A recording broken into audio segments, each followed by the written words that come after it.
मित्रांनो, लग्नानंतर होईलच प्रेम या मालिकेमध्ये आता फार नवीन मोठा असा ट्विस्ट आपल्याला पाहायला मिळणार आहे. कारण आत्तापर्यंत आपण असं पाहिलं आहे, इकडे नंदिनीची प्रेग्नन्सी ॲबॉर्शन होत असतं आणि त्यानंतर ही गोष्ट ते दोघंही सर्वांपासनं लपवण्याचा फार मोठा असा निर्णय घेतात.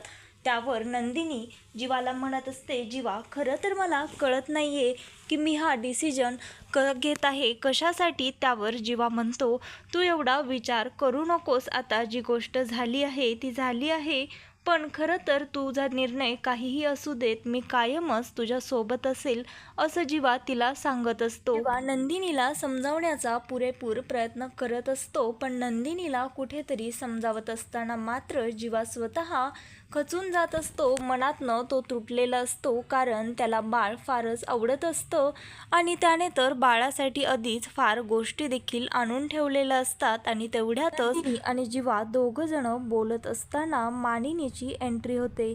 तेवढ्यातच मानिनी आलेली आहे हे पाहून ते दोघं आपापले अश्रू लपवतात आणि मानिनीसमोर सर्व काही नॉर्मल असल्याचं बिहेव करत असतात. पण मानिनीला मात्र कळत असतं हे नक्कीच काहीतरी आपल्यापासनं लपवण्याचा प्रयत्न करत आहे. आणि इकडे विजयचा खरा चेहरा देखील वसू आत्यांसमोर आलेला असतो. वसू आत्याने रेड हँड त्या विजयला खोटं बोलत असताना पाहिलेलं असतं. एवढंच काय तर वसू आत्या त्याच्या खोट्या आईला देखील भेटलेले असतात. पण त्यावेळेस मात्र अचानक वसू आत्यांना समोर पाहून ती बाई फार गोंधळून जाते. तिला कळत नाही की आता आपण काय बोलावं, आपण इथे कशा, हे आपण कसं सांगावं. कारण विजयने तर सांगितलेलं असतं त्याचे आईबाबा दूर राहतात आणि ही बाई अचानक ह्या हॉस्पिटलमध्ये कशी, असा वसू आत्यांना प्रश्न पडतो. त्यानंतर वसू आत्यांना डाऊट आलेला असतो की नक्कीच हा विजय काहीतरी माझ्यापासनं आणि रम्यापासनं लपवत आहे. वसू आत्या रम्याला कॉल देखील करतात आणि विजयबद्दल सांगण्याचा प्रयत्न करत असतात. पण रम्या मात्र आत्यांचं काहीही बोलणं ऐकून घेत नाही आणि आत्यांनाच गप्प करते. पण आत्या मात्र फार हुशार असतात. आत्या त्या बाईचा पाठलाग करतात आणि त्यानंतर आत्याची खात्रीच पटते की ही बाई विजयची आई नसून भलतीच कोणीतरी दुसरी आहे आणि हा विजय तिच्यासोबत आणि रम्यासोबत फार मोठा गेम खेळत आहे, हा त्या दोघींचा वापर करत आहे, असं वसू आत्यांना आता खात्री पटलेली असते. वसू आत्या स्वतःच्या मनाशीच म्हणत असतात, रम्या तू जरी माझ्या बोलण्यावर सध्या विश्वास ठेवला नाहीस तरी देखील मी तुला नक्कीच ह्या विजयचा खरा चेहरा तुझ्यासमोर आणेल, असं ती स्वतःला म्हणत असते. आणि त्यानंतर इकडे घरी दुसऱ्या दिवशी मानिनी देवाचा प्रसाद घेऊन नंदिनीच्या रूममध्ये आलेली असते. त्यावेळेस मात्र नंदिनी रूममध्ये नसते. मानिनीला वाटतं की नंदिनी कदाचित बाथरूममध्ये असेल, म्हणून मानिनी तिला आवाज देत असते. त्यानंतर तिथेच तिच्या बेडवर बसून तिची वाट बघते आणि तिच्या बेडवर फार पसारा झालेला असतो, कारण जीवाने फार पसारा करून तो ऑफिसला गेलेला असतो. तेवढ्यातच मानिनी म्हणत असते, ह्या मुलाला जरा देखील बायकोची काळजी नाही आहे, आपली बायको प्रेग्नेंट आहे तरी देखील केवढा हा पसारा घालून ठेवला आहे, असं म्हणून मानिनी तो बेडवरचा पसारा आवरत असते आणि पसारा आवरलेल्या सर्व घड्या कपडे ती कपाटामध्ये ठेवत असते. पण आता कपाटामध्ये ठेवत असताना मात्र ती तिथे जाते आणि कपाट उघडते आणि लगेचच तिच्या पायावर ती फाईल पडते, जी फाईलमध्ये सर्व कागदपत्र असतात नंदिनीच्या ॲबॉर्शनचे. ती फाईल मानिनी उचलते आणि ते सर्व कागदपत्र वाचून मात्र मानिनीला फार मोठा धक्काच बसलेला असतो. त्यावेळेस मानिनी समोर हे एवढं मोठं सत्य उघडकीस येतं. त्यावेळेस मात्र मानिनीला नंदिनीचा आणि जीवाचा फार मोठा राग येतो. ती भयंकर त्या दोघांवरही चिडलेली असते. ती म्हणते, तुम्हाला कधीपासून अशा गोष्टी लपवण्याची सवय लागली आहे, आणि काय ग नंदिनी, मी तर तुला माझ्या मुलीसारखंच समजत होते, पण तरी देखील तू एवढी मोठी गोष्ट माझ्यापासनं लपवलीस आणि एवढं मोठं दुःख तू पचवत आहेस आणि आमच्यासमोर सर्व काही नॉर्मल असल्यासारखं वागतेस. नेमकं तू असं का केलंस आणि हे कधी घडलं आणि कसं, असं म्हणून ती रडत असते. ज्यावेळेस मानिनी तिला हे प्रश्न विचारत असते त्यावेळेस मात्र नंदिनीलाही फार रडू येत असतं. ती म्हणत असते, आई तुम्ही देखील स्वतःला सावरा. त्यानंतर जीवा मानिनीची माफी मागतो आणि म्हणतो, आई खरं तर मला माफ कर, मी तुझं ऐकायला हवं होतं पण मी तुझं ऐकलं नाही. मी माती खाल्ली आणि तू मला नको नको म्हणत असताना देखील मी पाळणा आणि बाळासाठी बऱ्याच गोष्टी घरामध्ये घेऊन आलो आणि अगदी तू जसं म्हणालीस तसंच घडलं असं म्हणून तो देखील रडत असतो. मानिनी त्या दोघांनाही समजावते आणि ती देखील फार रडत असते, घाईवरून गेलेली असते. तिला वाटत असतं एवढी मोठी गोष्ट त्या दोघांनीही लपवली कशासाठी. त्यावर नंदिनी त्यांना सांगत असते, आई खरं तर मला कळालं नाही की एवढी मोठी गोष्ट तुम्हाला कशी सांगू, कारण तुम्ही फार आनंदात होता. शिवाय काव्याची देखील प्रेग्नन्सी फार हाय रिस्क आहे आणि त्यावेळेस हॉस्पिटलमध्ये त्या बाईचं ॲबॉर्शन झालेलं असताना तिने पाहिलं. त्यानंतर तिची जी परिस्थिती होती ती मी स्वतः माझ्या डोळ्यांनी पाहिलेली आहे आणि जर हे पुन्हा माझ्या बाबतीत घडलं आहे हे कळाल्यास मला माहीत नाही ती कसं रिॲक्ट करेल आणि ह्याच भीतीने मात्र मी ही गोष्ट सर्वांपासनं लपवण्याचा निर्णय घेतला, असं ती मानिनीला सांगत असते. मानिनी तिला म्हणत असते, अगं नंदिनी मला माहीत आहे हे फक्त योगायोग किंवा तुझं दुर्दैव नसून मला माहीत आहे तुझ्या सुखाला कोणाची नजर लागली आहे, असं ती वसुहत्यांकडे इशारा करून म्हणत असते. आणि इकडे काव्या माहेरी गेलेली असताना ती पार्थला सरप्राईज देण्यासाठी त्याला भेटण्यासाठी म्हणून क्लासला जाता जाता त्याला भेटण्यासाठी त्याच्या ऑफिसमध्ये गेलेली असते.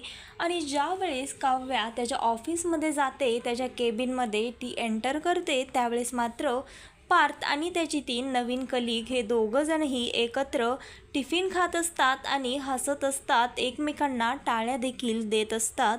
हे पाहून काव्याचा मात्र फार पारा चढतो. ती फार चिडते आणि तिला राग सहन होत नाही, कारण तिला असं वाटत असतं मी माहेरी आलेली असताना हे पार्थ देशमुख इतर मुलीसोबत कॅबिनमध्ये बसून टिफिन खात आहेत. बाहेरचं तर ह्यांना कधी खायला आवडत नाही, माझ्यासोबत तर हे कधीच बाहेरचं कोणतीच गोष्ट खात नाहीत आणि ह्या मुलीसोबत मात्र खात आहेत. आणि एवढंच काय, तिच्यासोबत मस्त गप्पा मारून टाळ्या वगैरे देत आहेत आणि ती मुलगी देखील त्या पार्थच्या थोडी क्लोज आलेली असते. हे पात्र त्या काव्याला फारच खटकतं. काव्या मोठ्या रागामध्ये तिथे जाते आणि काव्या आलेली आहे हे पाहून पार्थ तिला, ये काव्या मी तुमच्याबद्दलच ह्यांच्याशी बोलत होतो असं म्हणत असतो. पण काव्या मात्र फारच रागामध्ये असते. ती पार्थकडे बघतही नाही, जोरात त्या मुलीकडे जाते आणि त्या मुलीच्या कानाखाली मारते.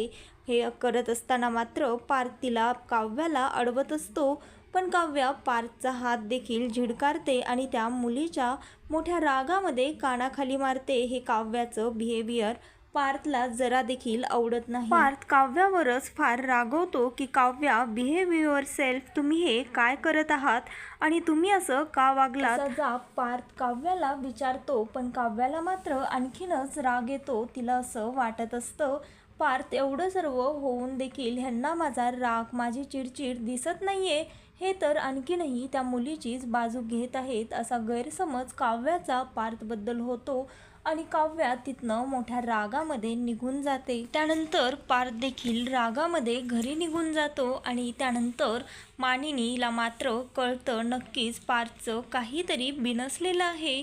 मानिनी त्याला विचारण्याचा प्रयत्न करते, पण पार्थ मात्र मानिनीवर देखील चिडचिड करतो आणि त्यानंतर मानिनी काव्याला फोन करते. काव्या मात्र मानिनीचा एकही फोन उचलत नाही. मानिनी त्यानंतर त्या काव्याच्या आईच्या फोनवर कॉल करते आणि तिला सांगते की काव्या, तू आत्ताच्या आत्ता घरी ये, मला काही करमत नाही आहे, मला फार अस्वस्थ वाटत आहे, मला तुला बघावंसं वाटत आहे. त्यानंतर मानिनीच्या शब्दाला मान देऊन काव्या घरी जाण्यासाठी निघते. त्यानंतर काव्या घरी रिक्षातनं येत असताना मात्र जी मुलगी पार्थच्या ऑफिसमध्ये तिला दिसलेली असते, ज्यामुळे तिची चिडचिड होते, तीच मुलगी तिला काव्याला घरी जाताना मात्र कॅफेमध्ये दिसते आणि कॅफेमध्ये मात्र त्या मुलीसोबत काव्याला विजय देखील दिसतो आणि त्यानंतर हे दृश्य पाहून तिच्या पायाखालची जमीनच सरकते.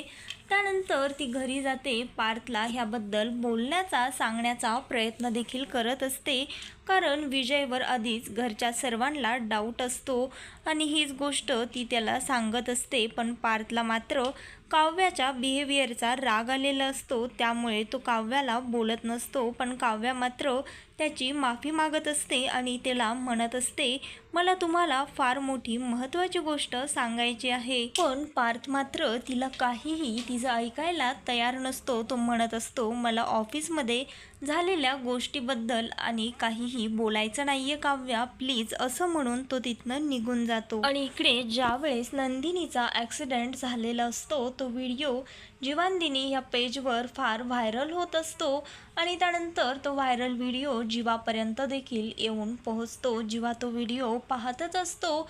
तेवढ्यातच त्या व्हिडिओमध्ये जीवाला विजयची गाडी दिसते आणि त्यानंतर हे पाहताच त्याला डाऊट येतो. तो विचार करत असतो, विजय नेमकं त्याच रोडला त्याच वेळेस काय करत असेल असा विचार तो करत असतो. आणि हीच गोष्ट जीवा नंदिनीला देखील सांगतो. त्यानंतर नंदिनी त्याला म्हणत असते, जर खरंच हे त्या विजयने केलं असेल तर मी मात्र त्या विजयला सोडणार नाही, कारण त्याने माझ्यापासनं माझं बाळ हिरावून घेतलं आहे.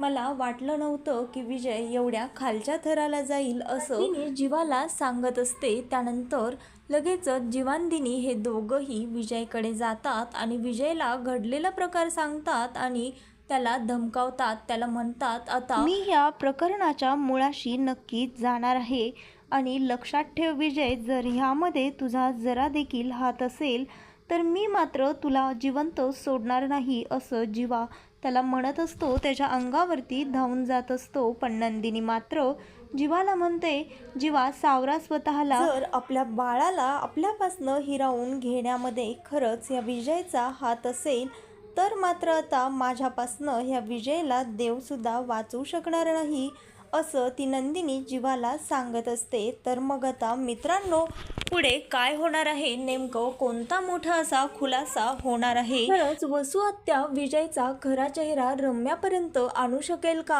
आणि नंदिनीचं बाळ हे विजयनेच तिच्यापासनं हिरावून घेतलं आहे हे कळाल्यानंतर नंदिनी विजयचं काय करेल हे पाहणं फारच इंटरेस्टिंग आणि ट्विस्ट देणारं असणार आहे.